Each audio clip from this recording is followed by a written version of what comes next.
Hi everyone, we're on the drive from Sarasota to Birmingham, 9 hours of drive time today. But we get the whole day off tomorrow, our only day off on the whole trip. I can't believe it that we're over halfway through our events. We've completed 8 events with last night's Sarasota event and only have 7 more to go. Pretty incredible. Last night in Sarasota, the kind pastor and leading staff members approached me and said, "Hey, we're really trying to thread the needle of being an affirming church in a very red space of Florida." And they were a little bit concerned about my talk on Christian nationalism and how abortion has been weaponized to manipulate Christian voters. And that concerned me a lot, but I told them very humbly, I'm here to help and not harm. I understand what you're trying to do, and I understand how hard it is to lead a church with all that Christian love you get as a pastor in those churches. So I told him I was even willing to not do my presentation if that would help.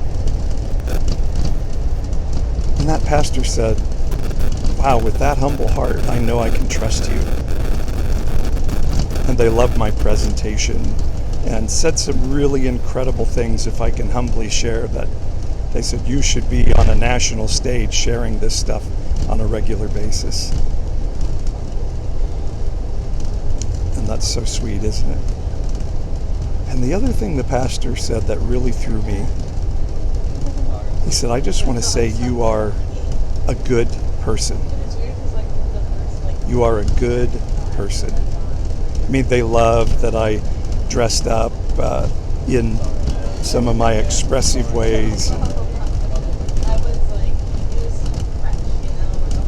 supported their queer community in saying it's okay to express yourself as you want to express yourself. And I love all of that, and I love the queer community coming up and letting me know my TikToks and social media presentations have inspired them. But there's something about that. You're a good person. That has just really moved my heart. And while they were so apologetic about questioning my presentation, and they said we shouldn't have let fear get to us, we should have just trusted. I love that they were trying to protect their people in this important work of being one of the few safe church Christian spaces for queer people in a town that just doesn't have safe spaces. And that they let us have a discussion about it through humility, both of us saying, we love what you have to bring, we want to make sure that it's going to take care of the people of that church. I don't know, there's just something amazing, and to hear him say, "You're just a good person," has just moved my heart, kind of taking me into some different spaces today. And I want to see how that resonates in a new way to be able to love my neighbor as myself. As I've thought about how wonderful the people I've met in places like Oklahoma and Texas, Louisiana, Mississippi, Alabama, Florida, incredible people, so kind. Not just the one from the events, but people at the gas stations and the restaurants. Yet those people are going to vote in a few months here, very likely in ways that put my life and the lives of so many others at risk, that put rights at risk, even I believe put our society at risk. And how do good people do that, voting like that? And in my presentation, I talk about the fact that in the Bible, in the first century, Jesus was constantly confronted by men who were MAGA. You know what MAGA means? Make Israel great again. They believed that their job was to make God's plan existent on earth by making Israel the economic and military power of the world again. and that the only way Israel would be restored to that place was for their race and religion to be in charge of the civil government. Sound like any other group of people you know? But the Bible is a big stumbling block for so many people. I want to love people, but the Bible tells me I have to love the sinner, hate the sin. Not a verse in the Bible, by the way. And so really good people support things that are harmful to the very people we're supposed to protect as followers of Christ: the poor, the foreigner, the marginalized, and the economically disadvantaged. Jesus said that bad religion would take away people's eyes to see and ears to hear and hearts to understand, and I think that's exactly what we're seeing in this season. So maybe if we can see our friends and family and neighbors through that lens, it can change our heart to them. Now, I'm not saying that means you have to let down boundaries to your right-wing family who are harmful and unsafe for you.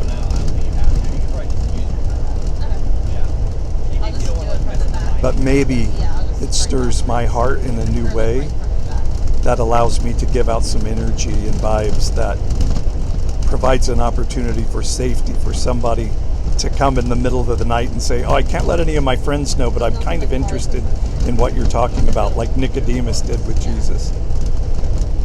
And maybe, just maybe, we make some ripples that impact the world. I end my presentation at every event with Galatians 6:9. Let us not grow weary in doing good, because we will reap a harvest if we don't give up.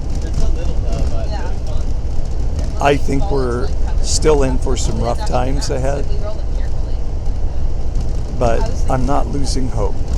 And as Martin Luther King said, the arc of the moral universe is long, but it bends toward justice. And justice is what we're commanded to seek for those that don't have power to seek justice for themselves. And my heart is to see the desire to see America be great is the desire to see America be good and care about people who don't have health care, who are coming across our border because it is truly horrific at home and they need our help as the richest country, perhaps in the history of the world. That we care about moms in distress as the Talmud allowed for the ending of a pregnancy for that mom. That we see people through the prism of loving ourselves through connection of energy with one another, rather than I got mine, you get yours, of the American Christian mentality that I was taught growing up. All right, I've gone on long enough, but these are the things that are stirring in my heart in this season, and I can't wait to get home for those who are in Fresno to sit around and chat about this some more and how we build community around truly loving our neighbors as ourselves, including learning to love ourselves. Thank you all for your support. Please share this video, my e-newsletter, with others. Help me to grow this thing. This is a time I'm really pushing for moving forward. This pastor from Sarasota said, you need to be on stages all over America. And I don't say that to be proud. I say that to think, how can we make that happen? How can we get this message out more and more and more? And one way you can help is just sharing my content, sharing this video, subscribing to my YouTube, my TikTok, my Instagram, taking time to do that for me, buying my book and sending it to someone who might need to read it because they don't have eyes to see or ears to hear right now. Don't hear me wrong, queer people and others. Keep yourself safe. We don't have to be in relationship with everybody in our life, but also allow your heart to be challenged about how you feel towards those people. It's okay to be angry and mad and feel injustice as long as you need to. But I guess I'm just sharing that my heart's being stirred. And I love that it is. Okay, love you all. We'll talk to you soon. Bye-bye.